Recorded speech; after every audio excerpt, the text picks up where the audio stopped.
Hello friends, welcome back to my channel once again. B Ed 2023-25 first semester যারা রয়েছেন অনেকেই জিজ্ঞাসা করছেন আগামীকাল থেকে পরীক্ষার জন্য সবাইকে all the best. Required documents কী কী লাগবে সেই নিয়ে আজকের বিস্তারিত ভিডিও। প্রথমেই বলে রাখি, রেজিস্ট্রেশন সার্টিফিকেট কিন্তু এখনও পর্যন্ত কেউ পাননি, তাই সেটা নিয়ে যেতে হচ্ছে না। যেটা রয়েছে আপনাদের কাছে অ্যাডমিট কার্ডটা নেবেন, আর ফটো আইডিটা নেবেন, আর পেন নেবেন। অবশ্যই কিন্তু কালো কালারের পেন, অন্য কালার ইউজ করার চেষ্টা করবেন না। এরপরে যে টপিকটা আসি সেটা হচ্ছে অ্যাডমিট কার্ড নিশ্চয়ই সবাই পেয়েছেন। তা অ্যাডমিট কার্ডে অবশ্যই দেখবেন কোর্সের পাশে আপনাদের যিনি পরীক্ষক তার সিগনেচারে কিন্তু একটা জায়গা আছে।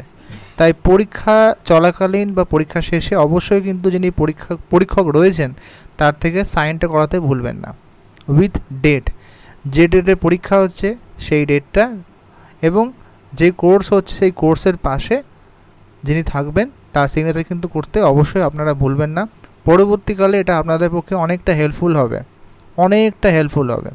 তাই অবশ্যই কিন্তু অ্যাডমিট কার্ডে সিগনেচার করাবেন। এরপরে আসি যে এক্সট্রা সিট দেবে কিনা। 16টা একত্রে পেজ দেওয়া হয় পিন আপ করা, তো সেই পেজেই কিন্তু আপনাদের লিখতে হবে উইদিন 16 পেজ। কোনো রকম কিন্তু এক্সট্রা পেজ আপনাদেরকে দেওয়া হবে না।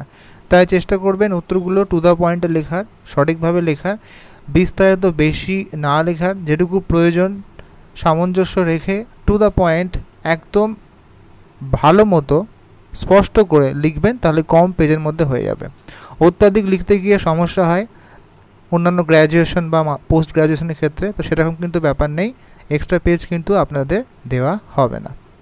এই যে সামান্য কিছু রিকোয়ার্ড ডকুমেন্টস, অবশ্যই চেষ্টা করবেন নির্ধারিত এক্সাম সেন্টারে নির্দিষ্ট সময়ের আগে আপনারা পৌঁছানোর, এবং সেখানে অবশ্যই দেখে নেবেন যে আপনাদের সিট নম্বর কোনটা রয়েছে। এই ব্যাপারগুলো কিন্তু অবশ্যই আপনারা চেক করে নেবেন।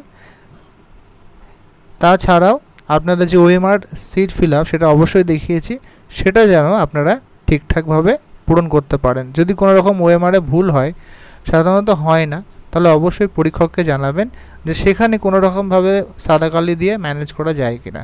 অনেক সময় এক্সট্রা সিট থাকে, পরীক্ষক দিয়ে দেন, ফলে কাটাকুটি করতে হয় না। তাই এই বিষয়গুলো অবশ্যই যত দ্রুত সম্ভব পরীক্ষককে জানাবেন। ধন্যবাদ, বেস্ট অফ লাক।